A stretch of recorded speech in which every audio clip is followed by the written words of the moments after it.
वो बोले कि चलो अच्छा तुमको मंदिर में सिंदूर पहना देते हैं। तो मुलाकात के कितने दिन बाद आपने शादी किया? 5-6 महीने बाद। 6 महीने बाद जब शादी किया तो बताया जा रहा था कि आप ही ने बयान दिया मीडिया में कि हमारे इसके पहले बच्चे भी थे। हाँ, 5 बच्चा खराब कर चुके हैं। अच्छा, अभी आप कितने महीने के प्रेग्नेंट हैं? 5 माह के हैं। तो 5 माह की प्रेग्नेंट है। तो आपके घर वाले अभी क्या बोल रहे हैं? परिवार का व्यक्ति, समाज का व्यक्ति महिला को ही गलत ठहराता है कि महिला गलत की होगी तब गए। और पुरुष के उस वक्त क्या कर रहा था, किसी महिला को छूने से पहले, किसी महिला का संपर्क आने के पहले उसको जान लेना चाहिए। वो पढ़ा लिखा होगा कि महिलाओं के एक्ट बहुत मजबूत हैं, महिलाओं का कानून मजबूत है। ऐसा करना, बगैर शादी करना, उसके साथ हम बिस्तरी करना, उसके साथ संबंध बनाना और गर्भवती करके भाग जाना। और जब फैमिली में पता चलता है तो फैमिली के लोग दहेज की मांग करते हैं, तिलक की मांग करते हैं। ये सब से हम बिल्कुल कतई हम लोग इसके विरोध में हैं। मेरे घर वाले से तब से वो तो उसी समय बोल दिए थे कि जब तुम ऐसा कर लियो तो हम लोगों से कोई मतलब नहीं। तो ये मुझे अपने साथ में ही रखे थे, बोले कि चलो बाबू तुम रहो, जब हमारे बहन और भाई की शादी हो जाएगी तब तक हम लोग ऐसे ही रहेंगे, जब हो जाएगी तो हम तुमसे शादी कर लेंगे। अगर लड़का गायब है तो सवाल ये भी उठता है कि गायब है तो किस परिस्थिति में है, कहीं उसके साथ कोई दुर्घटना भी तो नहीं हुई है। घर वाले दहेज मांग रहे हैं और बड़ी बात यह है कि अपने घर से भाग कर गई थी और सोची कि दहेज कहाँ लेंगी, कहाँ से लाएंगी। और सरकार खुद दहेज के खिलाफ जो है कि एक्शन लेता है लगातार। और सत्ता जो शासन जो कर रही है, जितना भी वो अभियान चला रही है, उसका सब अभियान नाकाम है। नमस्कार, मैं मनीष कुमार, आप देख रहे हैं एक खबर भारत। अभी हमारी मौजूदगी कमिश्नरेट में है। अभी आप तस्वीरों में देख सकते हैं कि एक महिला हमारे साथ खड़ी हैं, ये पीड़ित हैं। अभी इनसे बात किया जाए कि आखिरकार मामला क्या है। दरअसल इन्होंने एक लड़के से प्रेम किया था और शादी का झांसा देकर लगातार इनका 6 साल तक शोषण किया। आज ये 5 माह का प्रेग्नेंट है और दर दर की ठोकरें खाने को मजबूर है।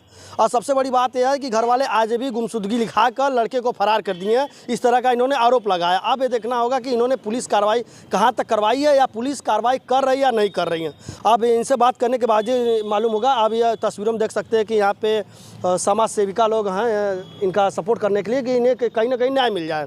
अभी पहले पीड़िता से बात कर लेते हैं और इनका नाम जो है कि हम गोपनीय रखेंगे। क्या मामला है, आपको प्रेमी का मामला लेके आई हैं, क्या मामला है?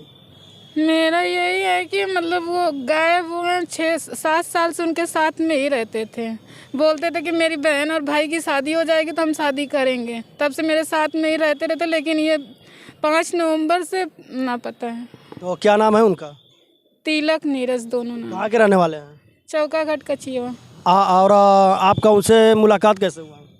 हमारा चौकाघाट ढिलवरिया मुलाकात सहेली के हस्बैंड के द्वारा हुआ था। उनके हस्बैंड के ये दोस्त थे। हम अपनी सहेली के साथ रूम पे उसके रहते थे। अच्छा, तो आप सहेली के साथ रूम पर क्यों रहती थी? आपको अपने परिवार के साथ रहना चाहिए था ना। हमारी सहेली के साथ हम काम करते थे वेलकम का, शादी में। अच्छा, वेलकम स्वागत का काम करते थे तो उसके साथ में ही रहते तो थे। ये बताइए कि जब ये मुलाकात का सिलसिला लगातार चलता रहा होगा। हाँ, वो वहाँ पे हमेशा आते थे। तो मुलाकात का जब सिलसिला आगे चलता रहा तो उसके बाद आप लोगों ने शादी किया।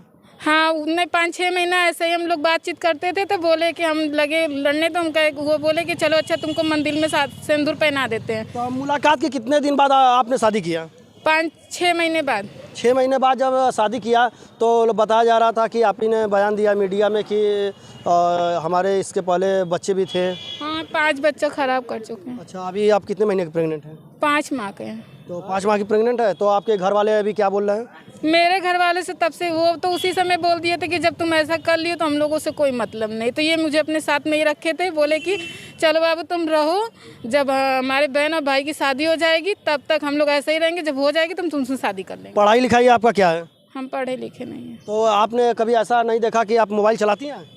तो मोबाइल चलाती हैं, इस तरह के मामले लगातार आते रहते, तो आपको ऐसा नहीं लगता था कि हम भी देखें कि कोर्ट मैरिज कर लें इनसे, क्योंकि अगर हम भाग जाएंगे कभी कल को छोड़ देंगे? के लिए हम बार बार कहते थे तो वो बोलते थे कि नहीं अभी रुक जाओ, हम कर लेंगे, हम तुम्हारे साथ ही है ना, भाग तो नहीं ना रहे, हम तुम्हारे साथ सब कुछ, वो साथ में ही रहते थे हर जगह लेकर। तो मुझे लगा कि जब इतने दिन से साथ में तो भागेंगे ही नहीं। सरकार हो या परिवार, सबके सब प्रेम करना सिखाते हैं। और कभी कभी प्रेम आप समझ सकते हैं कि कहाँ तक चला जाता है। जब लड़का लड़की प्रेम करते हैं तो दोस्त हो सकते हैं और प्रेमी भी और प्रेमिका भी हो सकते हैं। और इन्होंने शादी किया अपने मंदिर में, कोई प्रमाण है आपके पास? नहीं, वो तो जो दोस्त कराए थे मकान मालिक का लड़का, उनके भी दोस्त थे। लेकिन उनकी मृत्यु हो चुकी है। अच्छा, उनकी मृत्यु हो चुकी है जी। जो आपकी सहेली थी वो सहेली कहाँ है इस समय? वो तो कब का उन लोग को पता नहीं, लेकिन मिल जाएंगे। अच्छा, मिल जाएंगे। हाँ, वो तो मिल ये बताइए कि इतने दिनों के सिलसिले में अपने 7 साल गुजारा, तो लड़के वाले के घर वाले और आपके घर वाले दोनों क्या कह रहे हैं? मेरे घर वाले तो मुझे नहीं रखेंगे। अच्छा, तो आपने कभी सोशल मीडिया पर इस तरह का खबरें वीडियो इतना तमाम चलते रहते आपने कभी नहीं देखा? देखा था। तो देखा था तो आपको सबक नहीं लेना चाहिए था?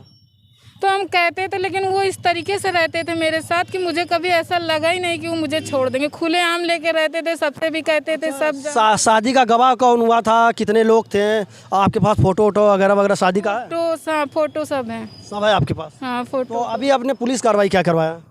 पुलिस कार्रवाई में क्या, सब जगह एप्लीकेशन दिए हैं। अभी तो खाली 2 महीने से हम दौड़ रहे, मेरा कहीं सुनवाई नहीं हो रहा है। कहीं सुनवाई नहीं हो रहा है? नहीं। तो आपने नज़दीकी थाने या चौकी पे गई, वहाँ पे मुकदमा दर्ज कराने तहरीर उरी दी?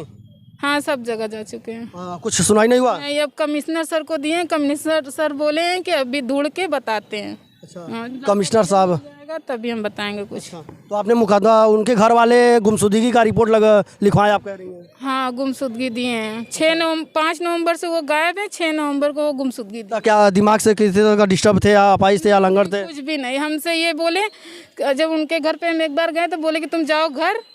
हम पहले उनके घर गए थे, हमको ये लेके गए थे जब बहन भाई का शादी हो गया। तो इनके घर वाले बोले कि ऐसा है कि इतना 3 लाख रुपए दहेज का सामान, मतलब जो सामग्री होती है वो सब मिलेगा तब अपने लड़का की शादी, कि तुमको ऐसे ही सौंप देंगे अपने लड़का को। घर वाले दहेज मांग रहे हैं और बड़ी बात यह है कि अपने घर से भाग कर गई थी और सोची कि दहेज कहाँ लेंगी, कहाँ से लाएंगी। और सरकार खुद दहेज के खिलाफ जो है कि एक्शन लेता है, इसके बावजूद भी लोग सबक लेने के लिए तैयार नहीं है। और शायद कानून जो है कि अपना काम ईमानदारी से और तेज गति से नहीं कर रहा, शायद इसके परिणाम है। उसी के बाद वो मेरे पास है, 1 ही हफ्ते बाद वो गायब हो गए।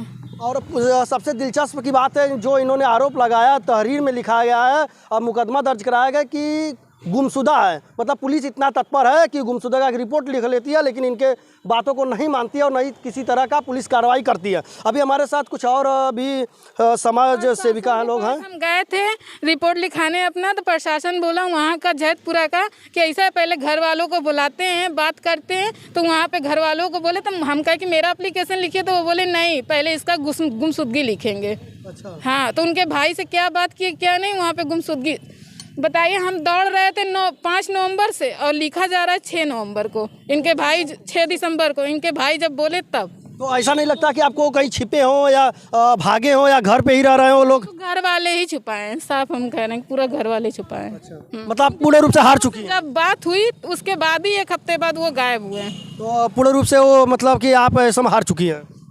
तो यहाँ पे महिला अपराध की डीसीपी महिला अपराध ममता रानी से अपने संपर्क किया? हाँ, किए थे। उन्होंने क्या कहा? वो बोले लड़का गुमशुदा है, जब लड़का मिलेगा तब कोई कार्रवाई होगा, नहीं तो कुछ नहीं होगा, तुम जाओ यहाँ से। चलिए, पुलिस कार्रवाई कम करती है, लेकिन कभी कभी ऐसा हो जाता है कि जो पीड़ित होता है वही परेशान हो जाता है। पुलिस का एक कार्रवाई है, एक कमिश्नरेट है, बेटी बचाओ बेटी पढ़ाओ का अभियान चल रहा है। इसके बावजूद भी बेटी बचाओ बेटी पढ़ाओ का अभियान सफल नहीं होता और बीएचयू जैसे मामले आ जाते हैं। जो भी कि बीएचयू में गैंगरेप हुआ था, और तीनों के तीनों भाजपा के ही कार्यकर्ता निकले। हमारे साथ सलमान जी हैं। सलमान जी, बताइए कि क्या मामला है? देखिए, कहा जाता है कि ये पुरुष प्रधान देश है। अभी भी हम सत्ता और शासन से, प्रशासन से यही कहना चाहते हैं कि अभी भी वो बदलाव नहीं हुआ है।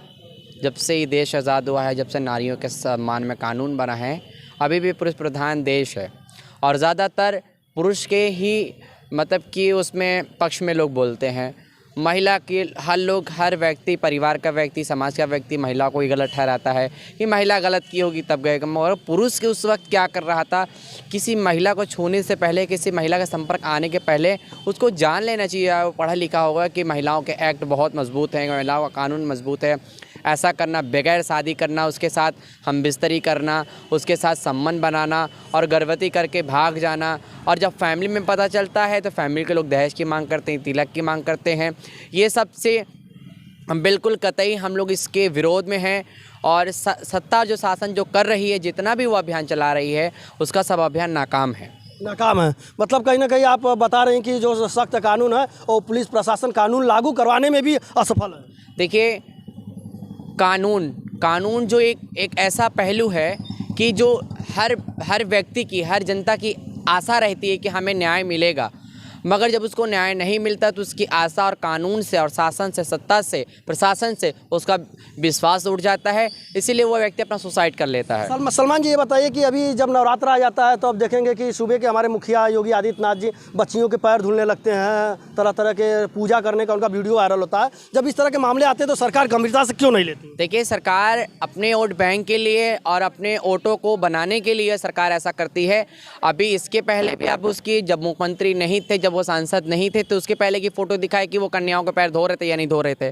शासन में आने के बाद जैसा लोग सलाह देते हैं, शासन सत्ता के लोग, नेता परेता जो भी उनके लोग सलाह देते हैं कि आप ये करिए तो आपका वोट बैंक मिलेगा, सम्मान मिलेगा, आपका लोकप्रियता बढ़ेगी। मगर जिस तरीके से उन्होंने अगर से लक्ष्मी का पैर धो के पिया है, तो उस तरीके से बहन और माताओं के साथ, बेटियों के साथ वो मुख्यमंत्री, सुबह का मुख्यमंत्री लग के इस बेटिया को इंसाफ दिलाए, उसको न्याय दिलाए। सलमान जी, बताइए कि आपके यहाँ मदद मांगने आई हैं, आप क्या आश्वासन देती हैं? आप देखिए, अगर से इस महिला को न्याय नहीं मिलता है तो हम इसी मुख्यमंत्री के कार्यालय के बाहर यही स्मृति ईरानी को यहाँ से चिट्ठी भेजकर बताएंगे कि तो आपके रहने का कोई फ़ायदा नहीं है। वही राष्ट्रपति को हम ये चिट्ठी भेजेंगे कि आपके राष्ट्रपति होने से महिलाओं को कोई फ़ायदा नहीं है, और राज्यपाल को भी भेजेंगे कि राज्यपाल का महिला होना, राज्यपाल यूपी में उनका कोई फ़ायदा नहीं है कि जो महिलाएं पीड़ित हो रही हैं, महिलाएं परेशान हो रही हैं, महिलाएं भटक रही हैं। ऐसी शासन, ऐसी सत्ता, ऐसे राज्यपाल, ऐसे राष्ट्रपति, ऐसे प्रधानमंत्री हमको नहीं चाहिए।